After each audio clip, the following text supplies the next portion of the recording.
Hello everyone, I hope you all enjoyed the return of Plastic Addict. I hope it was a good Christmas present for all of you.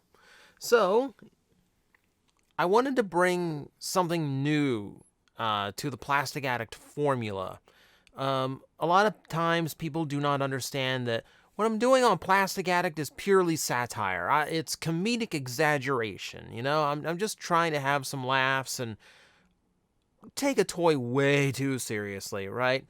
So I thought, let's have the opposite. See, once upon a time, the opposite of Plastic Addict was TJ's Rehab, where I'd kind of get myself back from going through a bad toy by reviewing a really good toy. And that was my initial, normal review series. So I'm kind of bringing back the terminology, but it's in a different way. This is more like your Talking Dead style thing, where we're going to go back and have some real talk about the toy I did for Plastic Addict, just so people don't get misconstrued about my thoughts about it. And we're also going to go over some details that I kind of missed in the episode, because when I'm trying to be funny, I don't really cover everything. So we're going to talk a little bit real about Transquito here. Now, I will admit, I took a bit of a risk. I didn't open up the toy until I actually did the review, because I wanted that transition. I wanted to show it in the sealed box. So a lot of this came kind of roughly, with a little bit of play. I wrote the review based on images and other videos, which I try not to do. But in this case, I wanted to keep the box preserved as long as possible, and I did tweak the review afterwards. I made some adjustments to the script after I opened it up and played around with it for about 10 minutes or so. A few things that I did miss. I did miss that it spent the entire review with this panel not connected properly, so it's supposed to tab in and look smooth like that. I also neglected to bring up this. The fact that the head, even when it's connected and tabbed to that panel correctly, the head is very prone to just opening up. That's a hair trigger to get that up. Now that does form a stinger in the attack mode. That was pointed out to me as well. But it also is just super annoying. It would have been a big strike against the figure if I was more aware of it when I was doing the scripting. It sucks. It got really frustrating to mess with. Something else that was pointed out to me, because this will tell you how much I know my animal biology. Transquito is technically a hermaphrodite. I don't make this up. So, only female mosquitoes have a proboscis. That I knew, because it's only females that suck blood, because that's how they get their nutrients to lay eggs. What I did not know was the feathered antenna was something purely male mosquitoes had for finding a mate. So someone made a hybrid mosquito design out of the two different standout features of each gender, which makes him, or her, or it, a little weird. Now, I already knew that it was a female beast mode attached to a male character, and that's actually not that's not terribly unusual in Transformers, at least in Beast Wars. Inferno is the same way. Tigatron is technically the same way, thanks to the show. I believe Waspinator as well. Seems to happen a lot with bugs. So I kind of took it to that. But so because of the name Transquito, I didn't want to point that out. I didn't want to make humor or light of it, because I didn't want to invite any kind of insults or negativity based on any kind of orientation, So I didn't want to make that joke, because it shouldn't be made a joke. But I will at least point out that it has male and female characteristics. It also has this on the underside, where you can see a little bit of red airbrushing to show that it is engorged with blood. So Transquito has fed. Yeah. Someone asked me what I thought of this toy compared to the Japanese version. Big Moss, I believe, Big Moss was the Japanese version. I do like Big Moss's colors better. The irony is, this toy, far as I know, does not suffer gold plastic syndrome, Doesn't seem like anyone has come across one with gold plastic syndrome anyway, despite having some very metallic brown as his main color. However, as an ironic twist, Big Moss actually does suffer a form of GPS, but it's not with his brown plastic, it's with his turquoise plastic. Yeah, the metallic element is...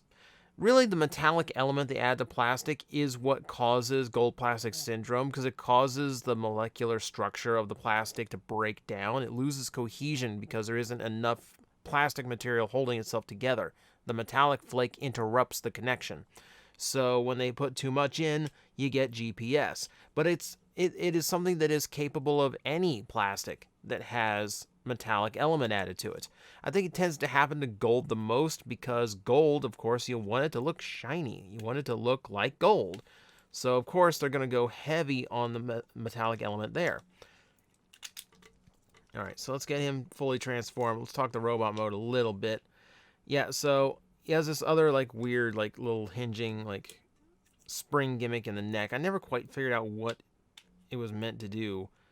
Again, it's got little triggers for these things, but it doesn't do anything. It didn't show the firing gimmick. I also didn't show, like, actual footage of what he looks like without a missile in his mouth. That I kind of regret. So that's unfortunate. I did find an arrangement for the legs that I actually don't mind. So, in order to do that, these fold up like this. And that lets you at least collapse them and accordion them together. And that puts them toward the back. Now, it does make him awkward. It still makes him awkward.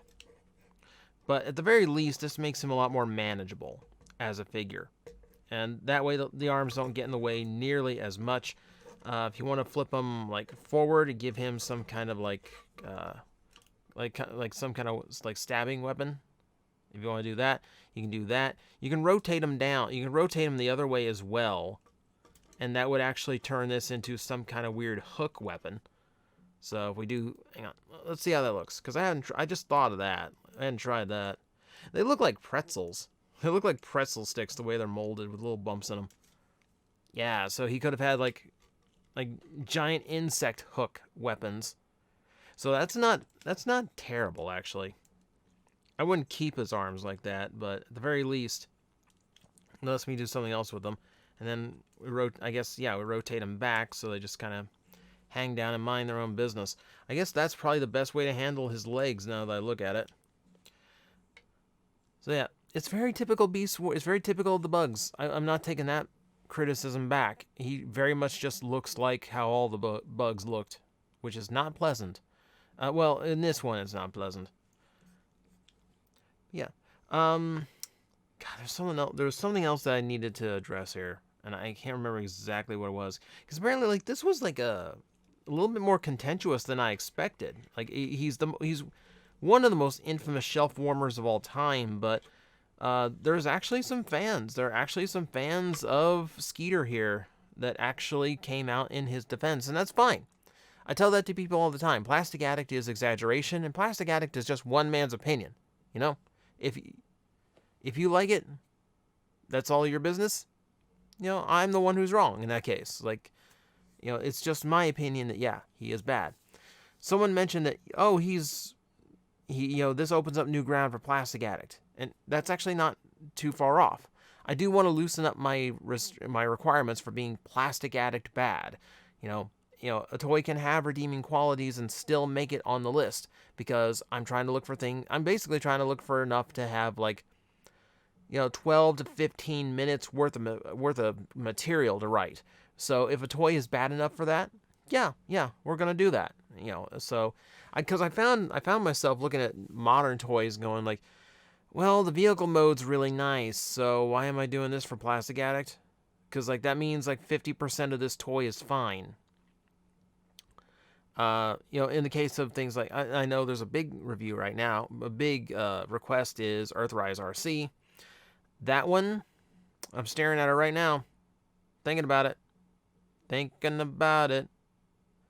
because she is designed basically to just look like a really good RC, and then everything else is just whatever it has to be to make that work, which is awful. what it is awful. This is bugging me. There was something else about Transquito I needed to address, and now it's just like it's completely escaped me now. Oh, I hate when that happens. But yeah, like I mean, I stand by the review.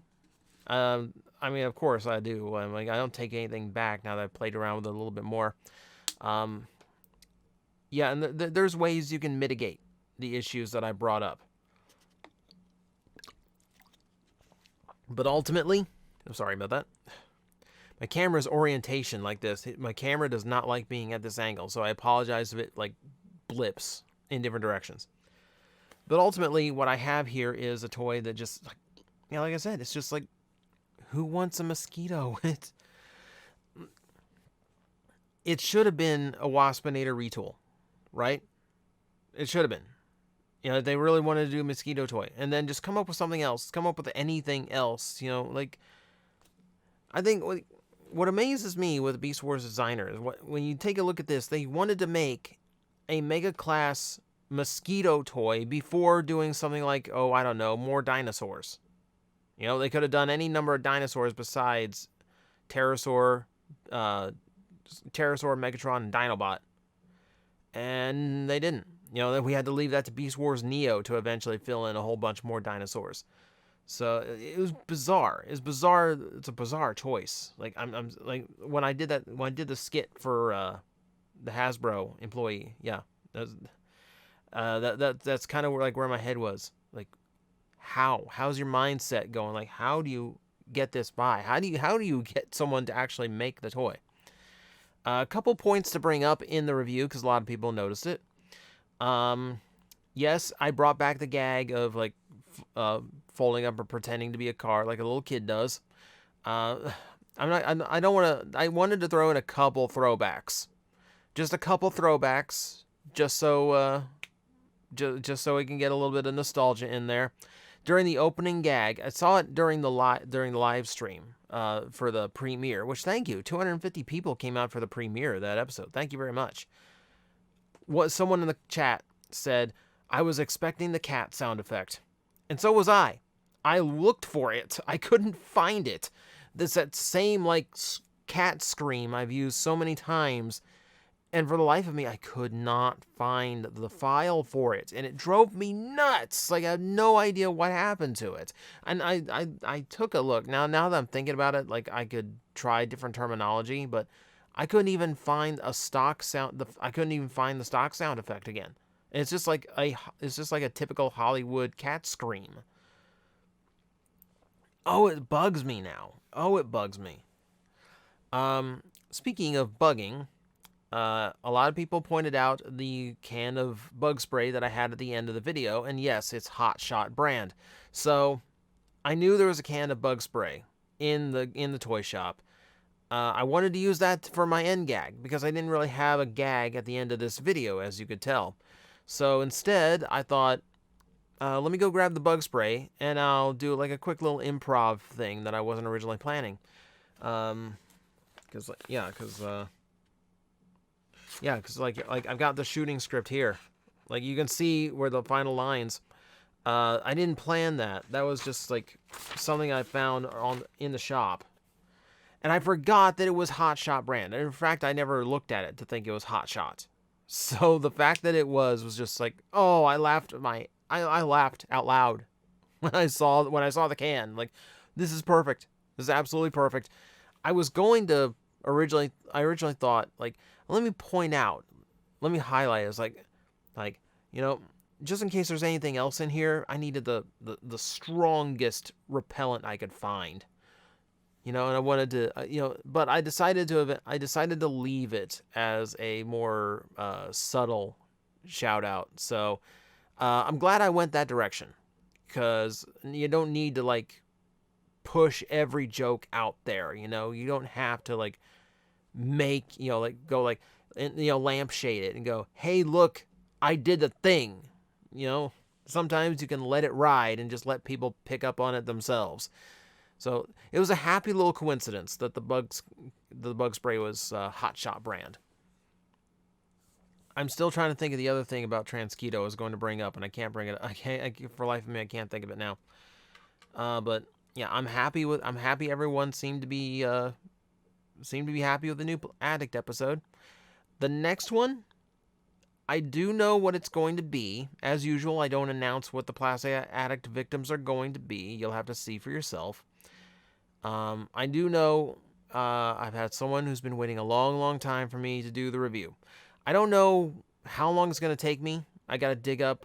I have a copy of the figure that's going to be the main source of the review. I have to dig up my previous copy of the figure in order to complete what I'm imagining.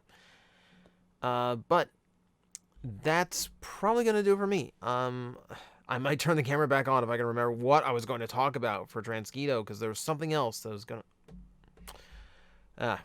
oh well. But thank you guys for watching, and yeah, this is just gonna, if people like this, it's gonna be just a little thing that we'll do the day after an Addict episode, just to get some extra thoughts out there and cover any bases or catch any mistakes. You know, this is basically just like an after party of sorts for the big episode releases. So thank you for watching, and I hope you got a little bit of insight on Transquito and what went into the return of Plastic Addict. And hopefully, it won't be another 4 years before you see this again. I'm not planning to stop this time. Genuinely.